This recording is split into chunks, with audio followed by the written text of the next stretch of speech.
Haleluya, kembali lagi bersama dengan kami dalam program Rema. Masih bersama dengan Brother Robson, Pak John sebagai pengelola ya. Di tempat dimana kita sekarang syuting, yaitu di toko buku Immanuel. Lagi-lagi brother, di Jalan Proklamasi nomor 76. Udah hafal ya? Iya, karena nggak mungkin lupa lagi. Nih ya, kita sudah berkali-kali menghimbau semua pemirsa yang ada di Jabodetabek untuk datang ke toko buku ini, bisa dapat menyaksikan ada banyak buku-buku yang memberkati kita, dan nanti di sini ada kafenya juga brother, kopinya enak, makanan-makanannya enak. Jadi kami mengajak untuk datang ke tempat ini. Hari ini kita dari Rema akan membahas satu topik yang ini buku yang sudah memberkati banyak orang, jutaan orang di dunia diberkati oleh buku ini, yaitu buku dari Rick Warren. Puluhan juta. Di sini 32 juta. Itu tahun berapa itu? Nah, ini tahun berapa nih ya kan? The Purpose Driven Life. Ini sangat menarik. Apa bahasa Indonesia brother? Hidup yang dikendalikan tujuan. Hidup yang dikendalikan oleh tujuan. Nah, untuk membahas kalau yang begini-begini, Bang Boin ahlinya brother. Iya. Bang Boin jagonya nih kalau yang gini-gini nih. Kita dengarkan dari Bang Boin lah dulu. Sebagai introduce Bang, apa yang bisa Abang share terkait dengan The Purpose Driven Life ini Bang? Nah, buku ini memang menarik sekali ya. Begitu ketika saya meringkasnya, luar biasa. Sampai subuh pasti Abang meringkas. Sampai jam 2 baru selesai. Tadi terberkati sekali abang waktu meringkasnya. Iya, terberkati. Nah, apa-apa saja yang membuat abang terberkati dengan buku ini? Iya, jadi dalam buku ini dia berkata kita tidak akan menemukan tujuan hidup kita jika memulainya dari diri kita sendiri. Gitu. Jadi kita harus memulainya dari Tuhan, pencipta kita. Nah, kita ada karena Tuhan yang mengadakannya, yang menghendakinya. Jadi kita diciptakan oleh Tuhan dan untuk Tuhan. Hanya di dalam Tuhanlah kita menemukan asal usul kita. Luar biasa kan? Mantap. Jadi identitas kita, terus makna diri kita, tujuan kita, arti penting kita dan masa depan kita. Wow, jadi dengan kata lain segala sesuatu itu diawali dari Tuhan. Dari Tuhan, bukan dari diri kita. Mantap. Nah, hebatnya lagi, Apa tuh? menariknya lagi, ada subtemanya, kita bukanlah suatu kebetulan. Wow. Nah, kelahiran kita itu bukanlah suatu kebetulan atau kekeliruan. Jadi, walaupun meskipun orang tua kita mungkin tidak merencanakan kelahiran kita, tetapi Tuhan merencanakannya bagi kita. Kita ada. Mantap. Iya benar. Aku luar biasa. Luar biasa abang meringkas ya. Iya, ringkasannya gitu. Jadi Tuhan merancang setiap bagian dari tubuh kita. Tuhan yang merancang setiap bagian dari tubuh kita loh. Ya, dengan kita melihat diri kita terkagum sekali loh ya. Iya, benar. Tuhan menempatkan bagian tubuh kita secara tepat. Misalnya hidung, lubangnya ke bawah, Iya, coba ke atas. Coba ke atas kan. Kalau ada hujan. Juga ya. Dengan melihat desainnya tubuh kita ini, membuat kita berkesimpulan nggak mungkin Tuhan tidak ada. Iya. Dan tidak mungkin kita ada tanpa tujuan, ada dengan sendirinya atau dengan kebetulan. Siapapun kita, dimanapun kita berada, kita ada karena Tuhan yang mengadakannya. Iya. Dan dengan tujuan yang jelas. Terus dia dengan sengaja. Aku tambah dikit bang. Iya. Contoh kan tadi kan hidung. Ya hidung. Misalnya. Terus ditempatkannya di sini pas gitu loh. Coba maaf kata nih, kalau ditempatkan di belakang dekat bokong, kan ngeri kan. Jadi Tuhan menempatkan semuanya pada tempat yang tepat. Jadi dengan melihat diri kita saja, kita sudah sangat terkagum kagum dengan Tuhan. Benar. Ya apalagi kalau kita melihat alam semesta ini, aduh begitu luar biasa indahnya dan luasnya. Jadi yang ada hanyalah kekaguman ketika kita setiap kali berbicara tentang Tuhan dan karyanya. Dan kita adalah karya terbesar Allah. Iya. Lanjutkan bang. Nah, terus dia dengan sengaja memilih ras kita, warna kulit, rambut dan setiap ciri lainnya. Merancang tubuh kita seperti yang dia inginkan. Ia juga menetapkan talenta alami yang kita miliki dan keunikan kepribadian kita. Wow, Jadi masing-masing punya ciri khas, ditempatkan Tuhan di satu suku tertentu, bangsa tertentu, Iya. dan setiap suku atau bangsa itu punya Mantap. belum selesai. Ciri khasnya masing-masing. Misalnya kalau kita orang Batak kan terkenal dengan kerasnya Ya, kalau keras. berbicara. Gerogol. Jadi Memang luar biasa Tuhan menciptakan kita. Kita didesain dengan begitu rumit sebenarnya, tapi mengagumkan. Jadi tidak ada yang kebetulan. Tidak ada yang kebetulan. Tidak ada yang kebetulan. Kalaupun tadi disebutkan apa, kita direncanakan oleh orang tua kita. Iya. Walaupun kasihan sekali itu ya. Iya. Direncanakan, Tapi Tuhan kasihan sekali. merencanakannya. Tapi kalau sampai kita lahir, itu berarti Tuhan punya maksud. Ya, jadi menyambung ke saya tambah dikit mungkin oke. terkait dengan tadi tadi ya, meskipun ya kita tidak memiliki fisik yang sempurna, ya kita tidak perlu marah dengan keadaan kita karena bahasa Pak John tadi bagus. Kita tidak ada dengan kebetulan, ada tujuan dan maksud Tuhan di balik setiap keadaan kita. Iya. Gitu lah. Contoh nih ya, Nick Vujicic gitu ya, Nick Vujicic betul ya? Ya. Salah satu motivator internasional, kan terbatas secara fisik. Tapi bukan berarti dia terbatas secara fisik lalu dia nggak bisa buat apa-apa. Ternyata Tuhan memiliki maksud dan tujuan yang luar biasa dalam hidupnya, di mana dia bisa menguatkan, meneguhkan, memotivasi orang banyak yang putus harapan, hilang harapan, bahkan mau bunuh diri. Termasuk nih Vujicic pernah membunuh diri. Tetapi kita bisa melihat pada akhirnya bagaimana dia menjadi berkat bagi orang banyak lewat kesaksian hidupnya. Dia bertarung ketika dia menyadari siapa dia berdasarkan Injil. Dia melihat bagaimana ternyata Tuhan punya maksud dan tujuan yang luar biasa dalam hidupnya. Jadi kalau di luar sana ada yang hanya karena cinta mau bunuh diri, itu Oh Dodo, kasihan sekali. Bacalah buku ini. Baca. Kalau sudah Harus tidak baca bisa, buku ini. ya kalau sudah tidak bisa dengar nasihat orang, dia rasa teman-temannya tidak bisa nasihati, kasih buku ini. Bilang ke Immanuel, Wah, nanti kami kirim. bilang ke Immanuel. Ya. Buku ini Tahu. sudah berapa eksemplar terjual? Yang Immanuel terbitkan Iya. ya, lebih dari 50.000, lebih dari 50.000. Dari 50.000. Iya. Ngeri kali. Jadi memang Itu brother, saya berharap suatu hari nanti ada penulis lain seperti Rick Warren yang bisa menghasilkan sebanyak itu ya penjualannya 50.000 ya. mungkin Bang Boin. Bro. Mungkin Bang Boin salah satunya yang mereka buku ini. Bisa Bang Boin. Harapan kita. Bisa. Iya. Nggak tahu, Ringkasan dari buku ini juga dia bisa sampai iya. Nggak taunya yang dijual ya buku ini juga gitu. Cuma diringkas Ringkasan. gitu. Tinggal ganti nama ya. Gitu. Oh, Oke. on the topic lagi bro. Jadi, memang kalau kita bicara tentang manusia ini memang begitu kompleks ya. Sifatnya. Dan ada juga ya, memang manusia itu terlahir. Ada yang seperti Nick Vujicic seperti itu. Tidak sempurna fisiknya. Nah, menarik waktu Tuhan Yesus ditanya oleh para murid-muridnya ketika ada orang buta. Ya. Disampaikan bahwa ini siapa yang salah? Orang tuanya Mamanya, kan? papanya, Papanya kan? Atau dia. Mamanya? Atau memang dia ini karena dosa? Tapi tidak. Enggak. Kata Tuhan Yesus bukan. supaya Supaya Tuhan mau menyatakan kemuliaannya dari anak ini.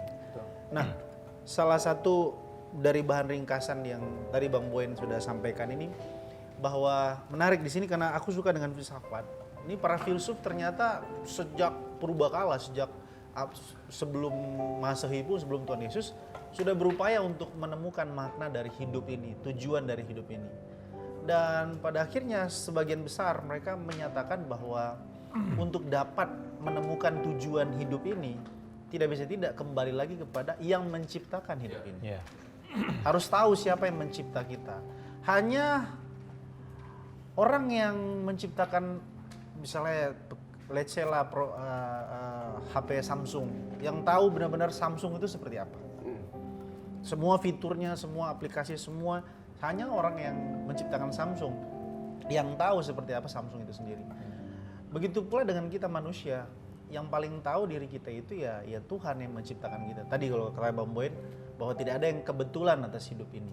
Tuhan benar-benar memproduksi seluruh organ tubuh kita ini sedemikian rupa dan hanya Tuhan yang tahu diri kita. Itu sebabnya tadi menarik waktu Brother Robson kasih contoh tentang Nick Vujicic. Nick Vujicic kan mengalami depresi, stres yang begitu luar biasa dengan hidupnya kan.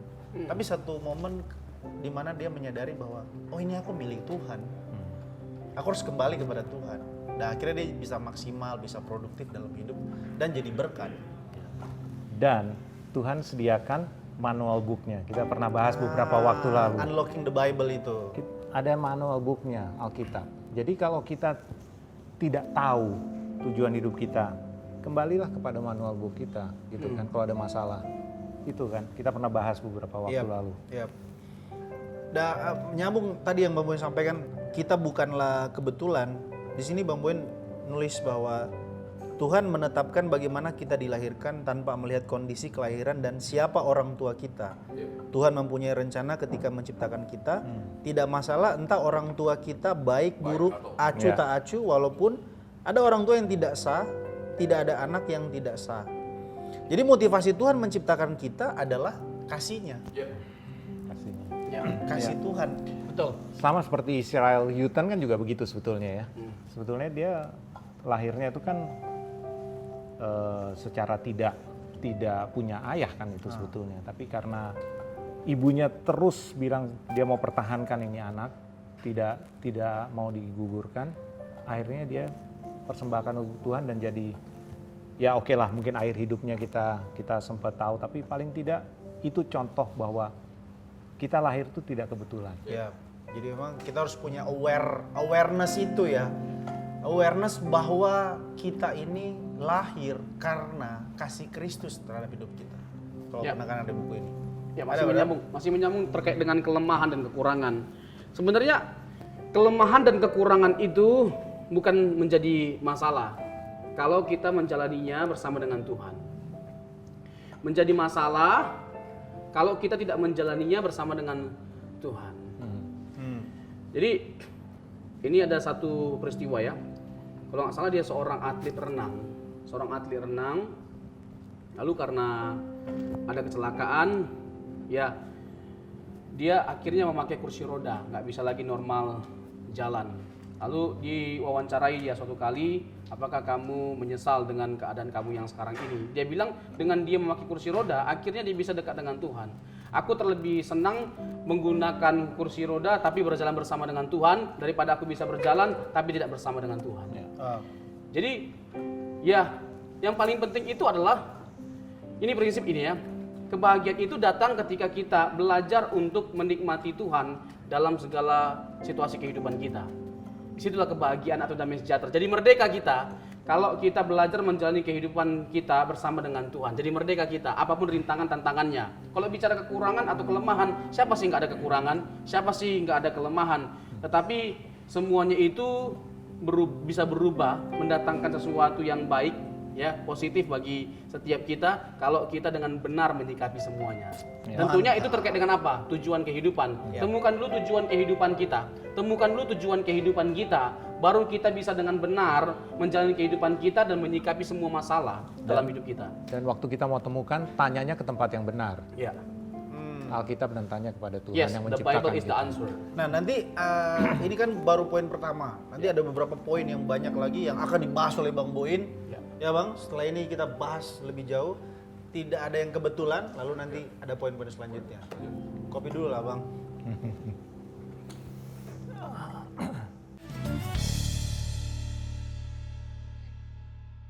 Kembali ke the purpose driven life. Yes. Jadi driven itu apa namanya? Bukan. Artinya menggerakkan sebagai membimbing atau mengendalikan atau mengarahkan. Jadi saat ini mungkin kita digerakkan dengan sesuatu masalah atau suatu tekanan atau ingatan yang menyakitkan atau ketakutan yang menghantui atau keyakinan yang tidak disadari. Terus kemudian banyak orang digerakkan rasa bersalah. Oh, oke. Dan kemudian banyak orang digerakkan rasa kebencian. Nah, banyak juga orang digerakkan dengan materialisme. Nah, kita bahas dulu materialisme menurut Pastor Mike gimana?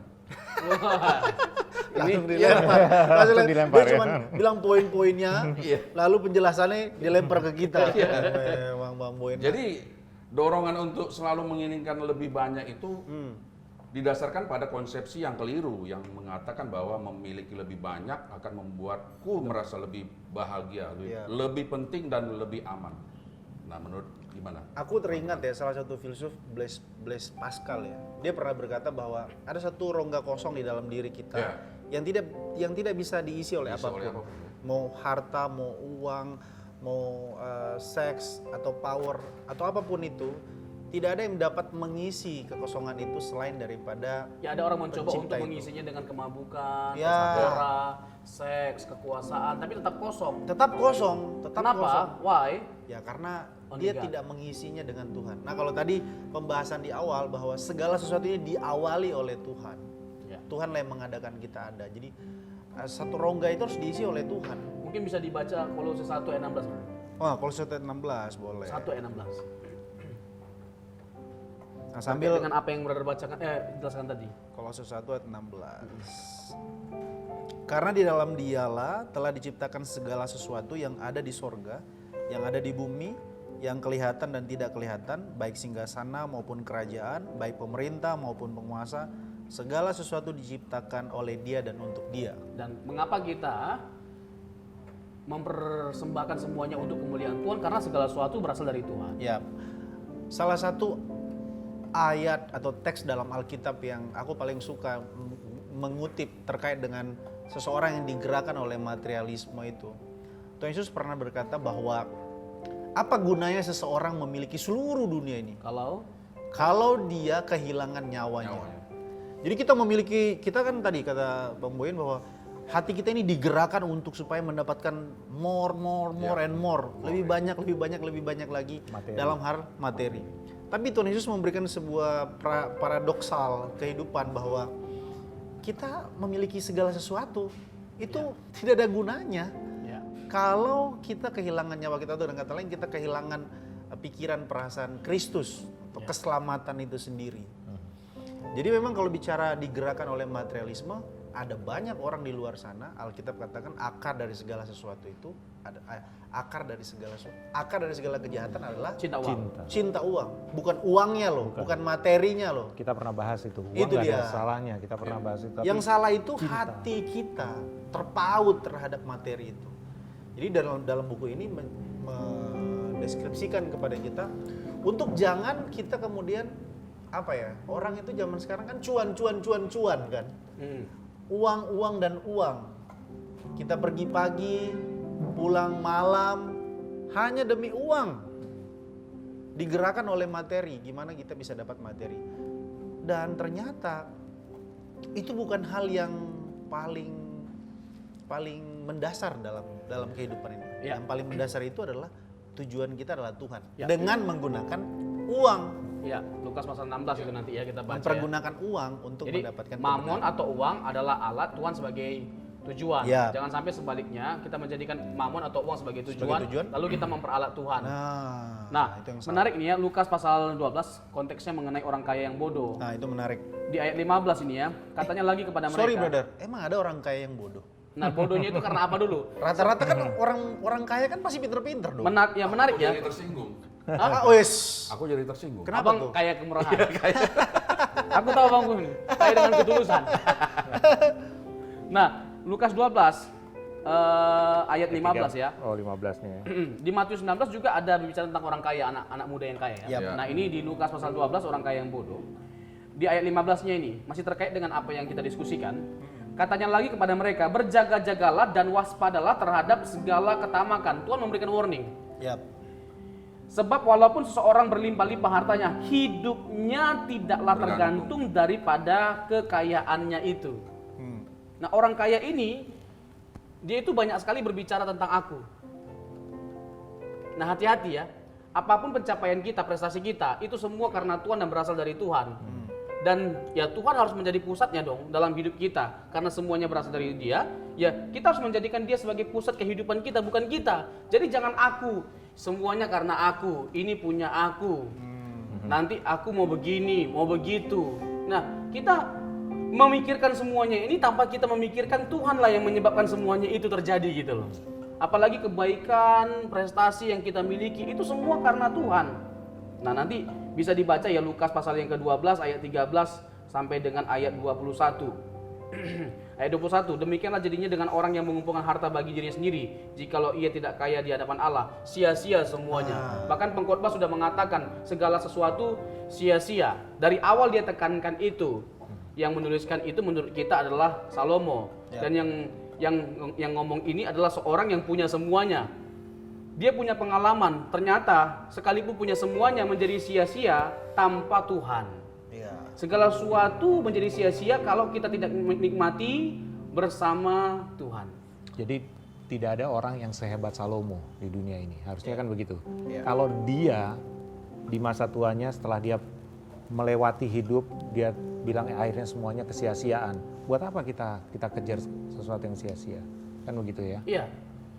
Ternyata nggak ada yang lebih besar.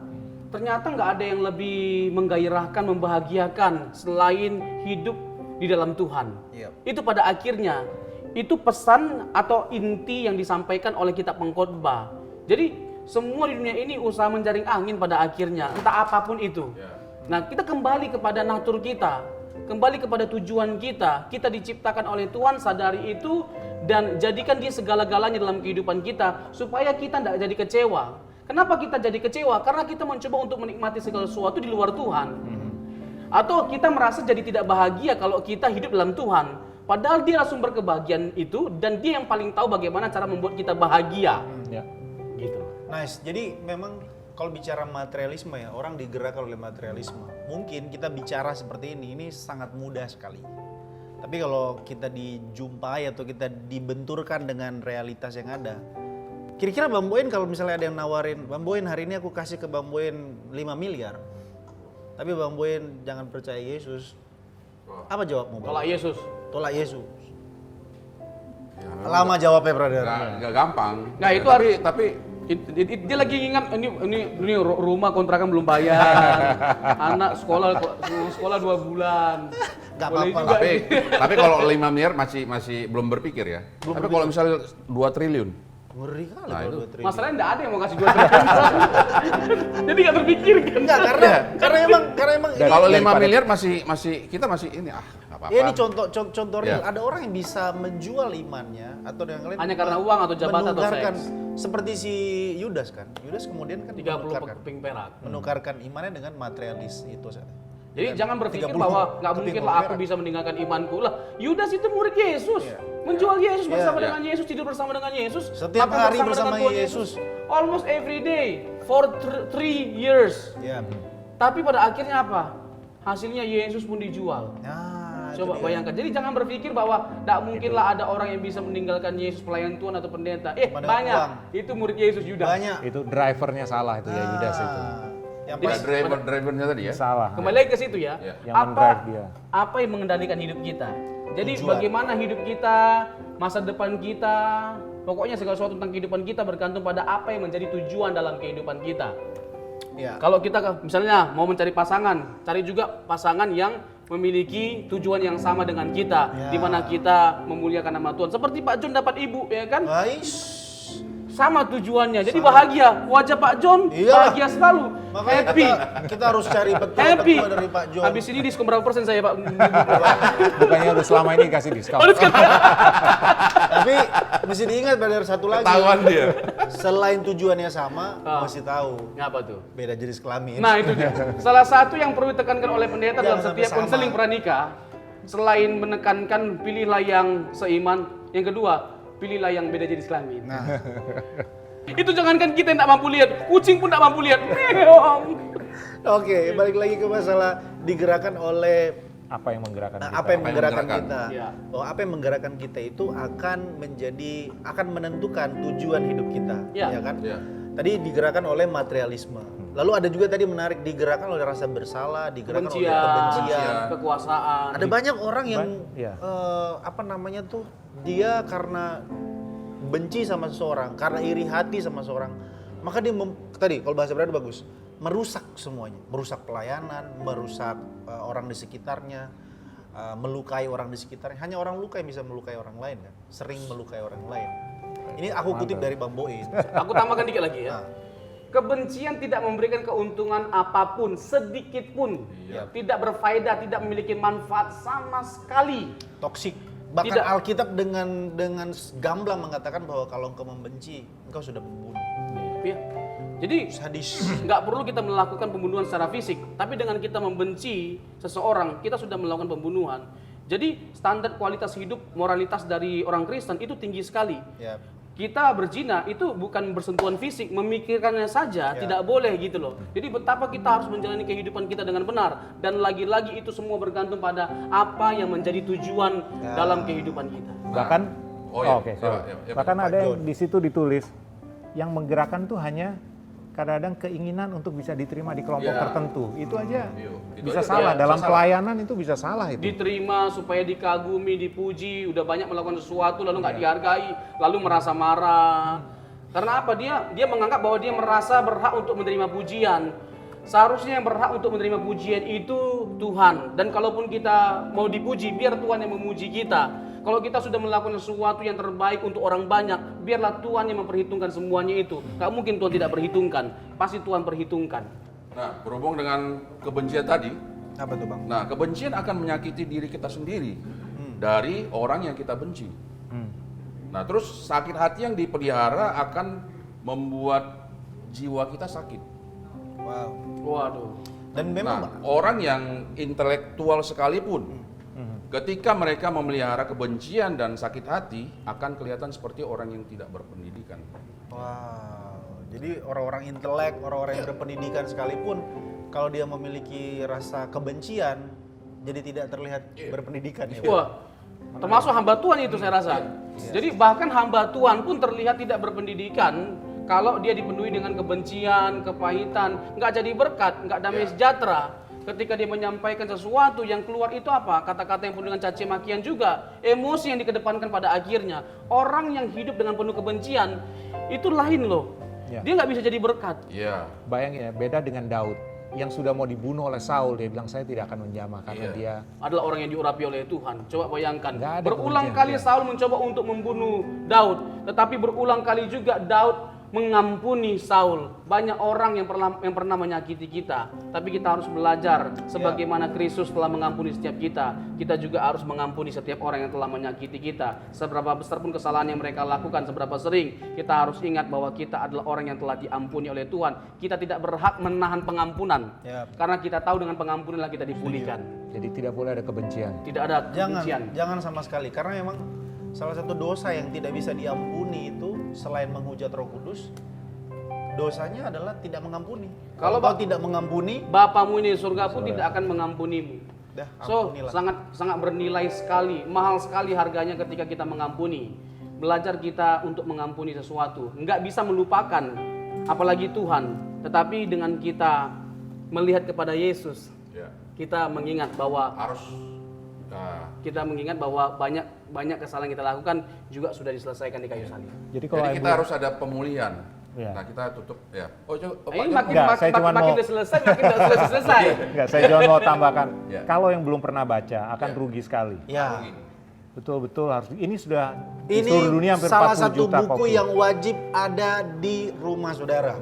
Jadi di toko buku, di rak buku Bapak Ibu yang ada di rumah, ini salah satu buku wajib Sayang yang kalau harus belum kita pernah. miliki. Ini ada di toko buku Immanuel, ini diterjemahkan dengan sangat menarik, bahasanya mudah dimengerti dan ini bisa memberkati kita Ya. dengan baca buku ini. Jadi Sudah terbukti memberkati Sangat jutaan orang. puluhan juta orang diberkati dengan buku ini. Jadi temukan dan perkarakanlah apa yang menjadi tujuan dalam kehidupan kita. Tuhan Yesus memberkati.